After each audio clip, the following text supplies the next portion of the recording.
Hello, in this video I want to show you how to install Microsoft Edge browser on Infinix Smart 7. And to do this we'll need to open a Google Play Store, then in the top search find Microsoft Edge.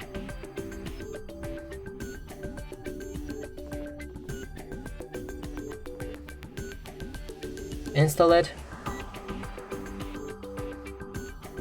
When it's finished, click on the Open.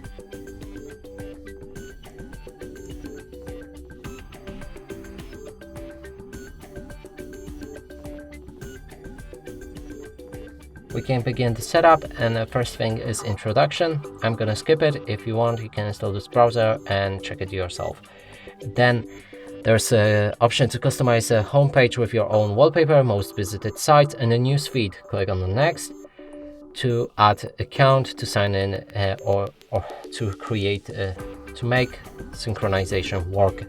Now we're gonna skip it. Set Microsoft Edge as a default browser. Accept or disagree with data sharing and click on confirm. Now the browser is ready. And that's it for this video. Hope you like it. Please consider subscribing to our channel, leave a like and a comment below.